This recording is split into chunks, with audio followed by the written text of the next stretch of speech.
Indiana Jones. It's a podcast about Indiana Jones. Every movie, 1 minute at a time. Indiana Jones Minute. Welcome back to the Indiana Jones Minute, the podcast in which we celebrate and discuss the film Raiders of the Lost Ark, 1 minute at a time. I'm Tom Taylor. I'm Pete Mummert. I'm Jerry Porter. And joining us today is our special guest, Reed Cavanah. Welcome, Reed. Hello. I'm so happy to be here. This is the best. We're happy to have you here. We should say that maybe, 2 weeks before we were about to launch our show, there was a lot of chatter on the Star Wars Minute Listener Society on Facebook. And Reed wrote in and said, "Hey, is anybody doing an Indiana Jones podcast? Because I'll do it."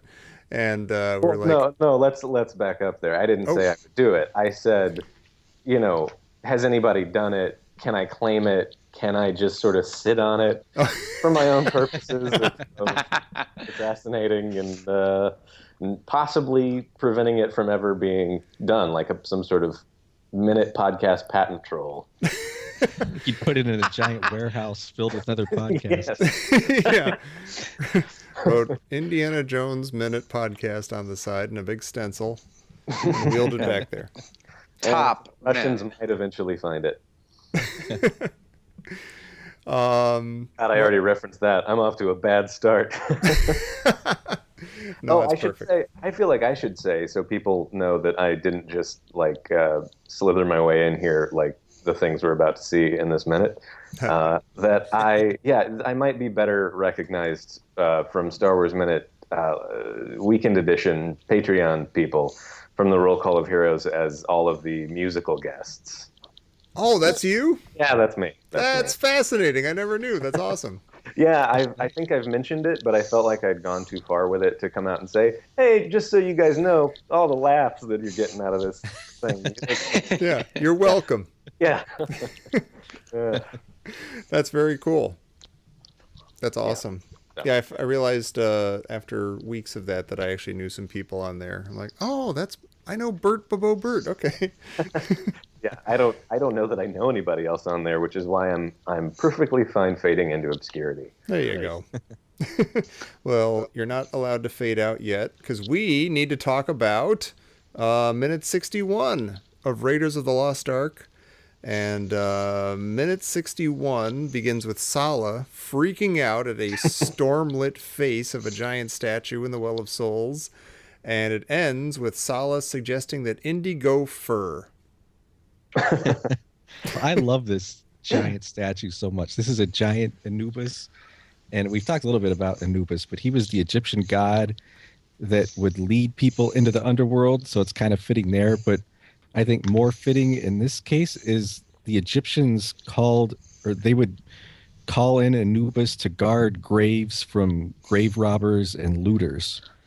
Works. I think it's hilarious that the first thing we see is Sallah is kind of respectful and scared off by this giant Anubis, and Indy's just like, whatever. He's probably seen dozens. Is that maybe an instance of good archaeology in this movie? Or is Indy just a better jackal than the jackal? Well, I think it also shows that, once again, Shishak did things correctly. With the exception, of course, of not being part of the chosen people. He did erect a respectable place for the Ark of the Covenant, and he tried to ward off, would-be banditos and brigands with this fantastic Anubis. Yeah. Two of them. He's doing it correctly. Yeah. And well, have you guys talked about the fact that this is actually one of those moments that completely undoes that, I think I'm smart and cool on the internet theories about Indiana Jones not actually being necessary to the plot. He actually found the thing Yeah. Because of, again, that's what reminded me is the Shishak thing and the whole Belloq's staff's too long, he's digging in the wrong place because he didn't take back one Kadam to honor the Hebrew god whose ark this is. Yeah. Of course. As they say. Yeah, he actually found the Ark of the Covenant. They wouldn't have found it without him. That's kind of it delivered on the promise in that respect. Yeah, that came up I think early on in the show that I don't know if it was an article or just some sort of internet thing It's I love Dana Gould, but God love him. He that was him? the same. Yeah, well, I mean, it's one of those things that he says, he'll just say the same joke over and over on multiple episodes of his podcast, kind of like an old man. And I kind of love it, but that's one of the like, whenever Indiana Jones comes up, he always says that, and it always gets on my nerves because yeah, he found the Ark. He did it right. Yeah. Well, that's and not only that, but he actually got the headpiece from Marion. Right. Yeah. Yeah, he actually got the headpiece from Marion, which I mean, they do mention the Tanis Ravenwood thing in the Porkins, and so you think, okay, so were the Nazis going to go to Nepal, or did they go to Nepal? Were they going to go there anyway because they knew Marion had it, or they're going to go inquire about it? Oh, or, right. Because they followed him. They didn't just go on their own. Exactly, they followed him. So again, you're still like, yeah, but without Indiana Jones, they wouldn't even necessarily know where the headpiece is. They get it incidentally because Tote, burns his hand and they blah blah blah. So still, you know what? I feel like Porkins right now at your point, where they kind of he looks at Musgrove and they realize they're like, oh, we've come to the right people. Like, exactly. Thank you, Reed, for making that goddamn point. Yeah. I try. For making that damn point, Jerry. Yeah, for making that new damn point. you guys on network television now? In the time since the episodes I've heard, you can't profane any deities. I'm your new damn partner. Yeah. ABC 8:00. Pete, maybe you can answer this. My question about the jackal is I've seen this Anubis figure a lot of times, but I don't know if I've ever seen him with his mouth open and with that crazy snarling face. Did they make that up for this movie, or does that ever happen? I think they did. I haven't seen that. There are some where there's a different version of a jackal that's got the snarling face that I've seen, but I don't remember seeing Anubis like with the giant bared fangs like that. I guess if he had just been staring contently, then Sallah wouldn't have been afraid, and so he would have just been like, oh, hey. He would have gone, oh, it's a big dog. I also like that Sallah immediately then apologizes for getting scared to Indy. He says, "Sorry, Indy." Like, he's apologizing for not being cool in front of Indy's blue collar laborer friends. And Indy just seems kind of disgusted by it. Like, he just completely ignores the apology. When you wonder, like, when Shishak was erecting the Well of the Souls, and they're like, and we're going to need a huge Anubis gargoyle at the entrance to scare away everything.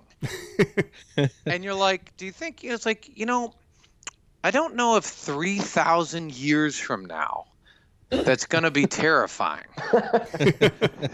Maybe dogs are naturally that big by then. I mean, but yeah, exactly. But it did work against Sallah. I bet if Indy wasn't there, Sallah would have closed it back up and be like, let's get the hell out of here. Nothing down there. Let's go. Oleander, he-bop-a-doop-a-doop. Oleander, he-bop-a-doo. They sing the song in reverse as they cover it back up. This is a weird thing. It actually, though, goes back to like what it reminds me of is that this is again totally weird tangent. I probably shouldn't even. I'll summarize it as there's this replica of the Athena from the Parthenon in here in Nashville. My parents actually gilded it. That's what their trade is. They're gilders, yeah. And they actually, it's like a full size huge thing. And but when learning about it while they were working on it, they said that in the actual on the actual, original, there was a reflecting pool in front of it, and the gold was so bright that the reflecting pool was what would, the gold would shine off of that at a certain time, and like early in the morning when people would be, lining up to besiege a city, and their idea was that would scare off invading armies, think it was some kind of divine aura or something. Oh, so wow. Yeah, I don't know. I guess maybe it's just that people were really afraid of statues back in the day, and we just aren't afraid of it anymore. Just like us with slasher movie formulas. Right. You've seen it enough times. You're not scared anymore. Yeah. Although the Giant Egyptians did have the whole idea of ushabti, which were like statues that would come to life in the afterlife and work for you. So like anything Sweet. needed to be done. So it's possible that he was expecting these guys, like since he would be dead, or I guess the Ark would be dead, he was expecting the Anubis guys to come to life. That's a recipe for a sitcom right there. Every episode is a bottle episode. Another day in the Well of Souls. Well, did you guys see it's like second 7 and 8, right around there. It's at the beginning. There appears to be a second opening to the Well of the Souls on the left-hand side. Like in the roof? Like literally, there's the roof, and on second 7 and 8, right around there. Look at the left of the screen, and it looks like there's a whole nother aperture there. Huh. Go look right now. new damn it. Wait, where are you? Second 7. Oh yeah, there's lightning flashing from somewhere else. Is that what you're talking about? Oh, is it just like They have like a strobe light on the other side of the room. It's on the left. It almost looks like Yeah. there's another opening over there. Something doesn't make sense. Weird. Well, you guys will probably get into this in coming minutes, but I don't really get how the air escaping thing worked in the last minute, because it's you find out later that that's how he gets out. So how airtight could it have actually been? I don't know. I guess maybe it wasn't air. It was, God. Yeah, power of God or something. Lightning, power, fire. Well, I have a theory that this whole Well of the Souls is there'll be a lot of stuff coming up in the few coming minutes, is his subconscious reliving the carbonite freezing experience. Oh my God. And so when he goes down into the carbonite chamber, you see all that stuff hissing out. And I think that's his subconscious bringing that in. Wow. This That's movie makes good. me really sad for Han Solo. He's been through a lot, and he's having a hard time dealing with it. I kind of feel like when he wakes up in Return of the Jedi, then he must be like, oh God, for a minute there, I was being directed by Steven Spielberg. And now Great things to say. now the only option was this guy who the Directors Guild didn't like, and I'm gonna be woozy, and can I go back in? Can I get back in? Wait, did you say Lawrence Kasdan's writing this one? Oh, but he's kind of rushed, isn't he? Jeez. That would totally explain the Boba Fett. Where? But put me back in. Boba Fett, take me with you. Oh God, that poor man. Well, Hey, speaking of that poor man, yeah. does Indy know when he asks Sallah for the torch? Does he have an idea that it's snakes down there? I think he has an inkling. Yeah. Because I thought about this. He's like, why does the floor move? And I was like, well, maybe there's a river below him. Yeah. Could be filled with I water. went through, like, it could be snakes. That's a possibility. It could be water. And I thought, there's an earthquake. We can't feel it. I was like, sand slide. In a movie of And terrible Salah's just archaeology. Oh, go ahead. Oh, no, I was just saying, and Salah's just listing these things. Why does the floor move? Do you think it could be some sort of quicksand, or perhaps a river, or Where's my notebook? But in a movie with a lot of really bad archaeology, this is really bad. I mean, like Indy, this could be precious scrolls down here, papyrus scrolls. It could be all kinds of really amazing wooden artifacts.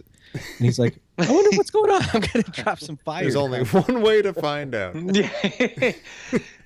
Well, Indy's sidekicks in general, if you notice, are really just dum-dums when it comes to understanding that there are creepy wildlife things happening around him. Because, then earlier, I guess, you have the short round, feel like step on fortune cookie thing.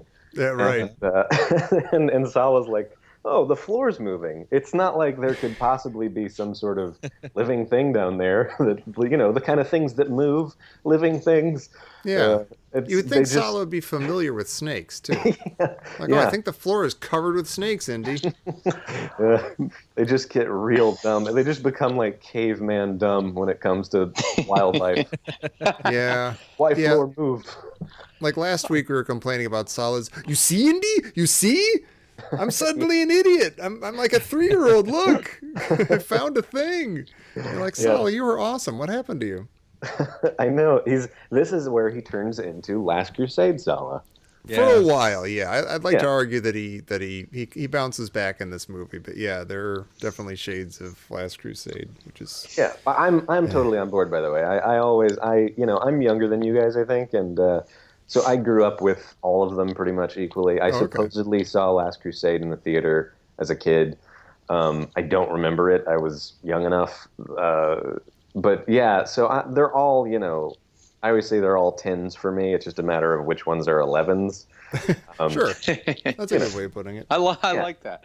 Yeah, I don't know. I mean, so I've never had the issues with Last Crusade. Looking back at it, I can tell what the problems are, that instead of paying homage to another genre, they were just paying homage to themselves and redoing, the first one again, kind of. A little bit. Yeah, but it's like enough nostalgia that I don't mind. It's like when I encounter a 17-year-old kid who grew up with the Star Wars prequels. It's like, okay, if you like them, I'm not gonna be that guy who tries to convince you not to.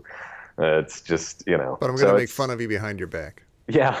I'm gonna. The older the group is, the less welcome you're gonna feel. But right, you're, it's fine. Whatever. That's just nature. Yeah. Well, I mean, the entire minute, which is why it's a great minute, is really about Indy's vulnerability.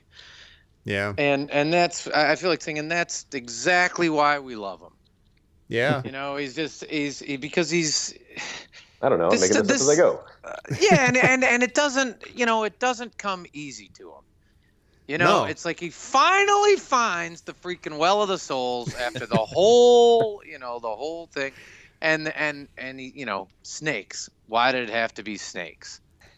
Yeah, you know what I noticed this time that I never noticed before is that he says that line, and right before, or as I guess, Salah's going like, asps, very dangerous. Like Indy's laying there, and he closes, like right before Sallah grabs him and says, "You go first." Indy closes his eyes, and it's like so sincere, like, "Oh, I'm really having a hard time. If I could just, I got to do this, but this is gonna be awful. I just need to lay here for, I don't know, give me 10 minutes, guys." I noticed that. Yeah, it's really well acted. It also shows what a good friend Sallah is, because he just freaked out and had to apologize to Indy. And now Indy's the one freaking out, and Salah's not, he was making him go first, but he's not going like, ha, now who's not the cool guy. Right. Well, I wonder, like, is Salah's "you go first"? Is him being, on the one hand, yeah, it's him being, it's a gag, it's funny, but is it also, sort of part of his the part of his personality that was like, oh yeah, Marion died. Well, life goes on. Here are all my kids. Proof that life exists. Move on. Yeah. Like, yeah, your worst nightmare is crawling all over the floor down there. I think you should go first. Just take life by the horns. Deal with it. Dead girlfriends. Who cares? I think he's setting up adult boundaries. At that point, he's like, "Yeah, I took you here. I'm the best digger in Cairo. You're gonna go first, man." Yeah. Yeah. If you don't do it now, you're never gonna do it. I'm your bro, but I don't know if I'm ride or die. I'm ride or get injured. I could go first, Indy, but then you wouldn't learn about dealing with snakes. I'd be doing you a disservice. It's a very tender moment, though, between these two guys. Like, they look like they're about to kiss each other. They probably did. They probably cut away. Well, if you look, I mean, the way that some of those shots are set up, you can see that they're vulnerable, and that Indy's like having a hard time. Like, if you look, it's sort of asymmetrical. Like, looking out, as it opens, they open the thing and they see the shot, and Indy's on the left, and then there's like this huge thing of negative space of the hole, and then Sallah's way on the right. Mm-hmm. And the camera angle is kind of, there's something uncomfortable about the way that it's shot and the way that the screen looks. And like I said, it's asymmetrical, looking out. Yeah. And it's and you get a bunch of shots just by Indy himself, like, dealing. There's some shots with Sallah there too. It's like, yeah, I'm your buddy, and you see them sort of struggling. But there's a couple of there's one or two shots in particular of just Indy by himself, like snakes. Yeah. Yeah. This is the minute with the line, right? Why did it have to be snakes? Yeah. Yeah, that's. Did you guys think of that as the line from this movie, like the log line, kind of because growing up, that's what it was for me. Was snakes? Why did it have to be snakes? Was the catchphrase, It's definitely one of them. Yeah, it's definitely one of the big ones. For some reason, I feel like maybe it was in some commercial or something, like when they were selling the tapes at McDonald's, which was weird. That's like everybody, like a bunch of people I've talked to about this remembers, just like, even if they weren't the kind of kids who grew up going to movies or whatever, just buying the tapes from McDonald's kind of introduced it to, I say my generation. I'm not that much younger than you guys, but yeah, like I feel like it must have been in every commercial after it was already a phenomenon, and so for me that was the line. That was like the memorable line for some reason. Well, and that line's it is memorable, and it's also easy to. I just had a birthday, and as somebody who's like, I struggle because I eat and eat and eat and eat and eat, and it was my birthday, and my buddy, I was like, I want to abstain, I don't want to get too chubby, and then somebody sent me they sent me a little picture, and it just said cakes. Why did it have to be cakes? It was like a picture of a fat version of me at my birthday, like 100 cakes. Yep. You have good friends. Wait, but the thing that's blowing me away is, McDonald's sold like what, VHS tapes of Raiders? I think when Last Crusade came out, I want to say they had like the license on it, but for some reason, obviously they weren't, like, that was the one that came out that was actually PG-13. And so I think maybe something happened, but I don't know. This was just my guess after knowing this over the years. But yeah, there was something about like maybe just the fact that they couldn't make toys of it. They wound up having to just do something promotional for it. So they just sold the movie for like $10. Yeah, it was weird, but it's definitely a thing. I'm definitely not dreaming it, because I have talked to somebody about it. Wow. I believe you. McDonald's is crazy. Yeah, it was weird. I don't know if it was going to become a thing, and it didn't take off for them or what. But yeah. Wow. Yeah. So. Also, I feel like saying I requested these minutes, but it's important to point out that we have not yet reached the point that I requested. That's true. Because I don't want anybody to think that I'm just some weird snake kid that wanted the snake kid. Yeah, they wanted the 30-second pan across 1,000 snakes in silence, most of which are probably fake or dead. Hey, you're into what you're into. Yeah. We don't judge. No. Yeah, no. My bit's coming up, but this I just have to imagine what like I was an extra in one movie one time just for fun. David Wayne was shooting a movie in Atlanta. And I was doing stand up, and I knew some people who were going to be extras in it. So when it was that movie Wanderlust, not one of his best ones, but it's good. Huh. But just knowing how stuff is on those sets and just actually being there to see how long everything takes, and this is on a comedy, much, even more so on an action movie with a bunch of effects and props. I cannot imagine how, when you get into the sub-mammal species, how many of them must just be dying on the set, just out in transit or whatever it is, right. And how weird it must be for the snakes to be thrown down into a pit where it's some rubber snakes and some probably dead, and they're just thrown on there as a little gloss of reality. I mean, it would be like being put into a room with a bunch of mannequins and just being told to act natural. And there might be some dead people in there, but it just be cool. Being put with mannequins and some corpses, and you have to figure out which is which. Yeah, that's the dilemma these snakes are. Why aren't you talking to me? Are you fake or dead? Poor snakes. Yeah, it's weird. Well, we should wrap up 61 then, so we can get I did have two quick points. Well, these are fast. Number one, we have a new wardrobe costume introduction. I think, is this the first time we see Indy in his gloves? His gardening glove? His gardening gloves, yeah. Did we not see those before? You might be right. Oh, my God. I don't remember that before. I want to say that he wore them in Peru at some point, but I might be completely wrong. I like his oleande gloves. He was wearing gloves in Nepal, actually.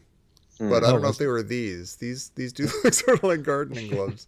Well, they do. They do look like gardening gloves. And he must have had them on in the previous minutes, but they haven't been featured like this. Yeah, I don't know. I noticed that too. I didn't want to say anything because, Dad, just comment on thing on screen. That's a glove. It's a shot of a glove. Look at that glove. But you guys would know if it's not been featured yet. So there's also a really nice shot when the camera pans up to look at Indy and Sallah. It catches the ark kind of in the background in a nice shot. I noticed that. Oh, really? I noticed that at that time. It does. It's like with this little cement. Yeah, the sarcophagus. I think this might be the first time we see the ark. Wow. I didn't catch that in this minute. That's cool. Well, let's get on to minute 62 tomorrow. We're excited for that. I mean, not that this was bad. This is good. It's got a lot of snakes in it. It's got a lot of snakes. But Pete, why don't you tell the people where they can send us dead snakes and rubber snakes so we can tell the difference? Well, you can find our contact information at our website at indianajonesminute.com. You can find us on Facebook. And if you like the show, we'd appreciate it if you give us a review on iTunes. That helps us out a little bit. That does. And please come back tomorrow for minute 62 of Raiders of the Lost Ark here on the Indiana Jones Minute. Sorry, Indy. Very dangerous. You go for. You gopher. You gopher.